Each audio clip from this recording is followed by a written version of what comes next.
Assalamualaikum warahmatullahi wabarakatuh. Halo teman-teman semua.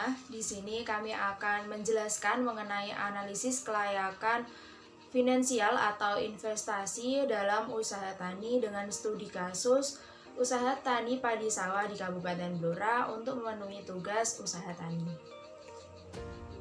Di sini kami dari kelompok 8 yang beranggotakan 3 orang. Di antaranya yang pertama ada Nuni Sriwayuni dengan NIM 203321100059. Kemudian yang kedua ada Ayul Nur Fariko ini dengan NIM 203321100092. Kemudian ada yang ketiga Ali Mujahidurido dengan NIM 200321100053. Kami dari kelas Agribisnis A Universitas Trunojoyo Madura. Baik, untuk yang pertama ada pendahuluan. Pada sektor pertanian, salah satu komoditas andalan yang memegang peran cukup penting adalah komoditas padi. Komoditas padi merupakan salah satu komoditas yang menjadi perhatian khusus dari pemerintah karena merupakan salah satu bahan makanan pokok masyarakat Indonesia. Kebutuhan pangan akan terus meningkat disebabkan dari tahun ke tahun jumlah penduduk Indonesia terus mengalami peningkatan, sedangkan jumlah produksi pangan tidak dapat menyeimbangi peningkatan jumlah penduduk. Dalam rangka menjamin ketahanan pangan nasional, pemerintah Indonesia terus berupaya untuk melakukan pengadaan padi dalam jumlah yang cukup, diantaranya penggunaan bibit unggul dengan produktivitas tinggi, penggunaan pupuk berimbang dan efisien, serta pengendalian hama dan penyakit. Nah, penelitian ini bertujuan untuk mengetahui analisis kelayakan pada usaha tani komoditas padi di daerah Blora.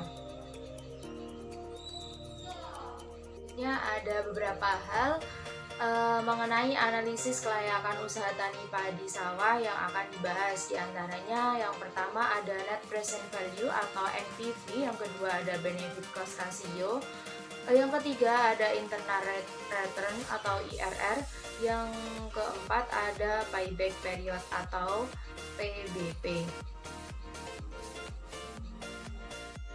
Nah, selanjutnya yaitu net present value atau bisa disingkat dengan NPV. Bisa dilihat dari tabel tersebut. Dari tabel tersebut dapat diperoleh hasil analisis NPV yang merupakan selisih antara present value dengan nilai investasi. Nilai yang dihasilkan oleh perhitungan NPV berupa satuan uang, yaitu rupiah. Rumus yang digunakan dalam perhitungan cara pertama yaitu sebagai berikut, yaitu dengan jumlah 10.674.972,83.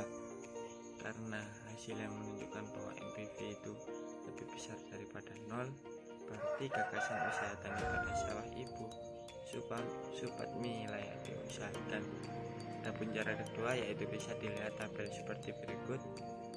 Nah, cara kedua ini yaitu beda rumusnya itu sebagai berikut, namun hasilnya sama seperti yang di atas, yaitu 10.674.972,83. Karena hasil yang menunjukkan bahwa NPV itu lebih besar daripada 0, berarti gagasan usaha tani pada sawah ibu Supatmi layak diusahakan. Selanjutnya yaitu analisis net benefit cost ratio. Dari perhitungan menunjukkan bahwa nilai net benefit cost sama dengan 1,3 atau lebih dari 1, maka usaha tani padi sawah milik Ibu Supatmi tersebut layak untuk dikerjakan. Yang selanjutnya yaitu analisis IRR. Dari data di atas, hasil perhitungan menunjukkan bahwa IRR sama dengan 26,979%, lebih besar dari diskon faktor sebesar 18%, yang berarti usaha tani padi milik Ibu Supatmi tersebut layak untuk dikerjakan. Selanjutnya yaitu payback period.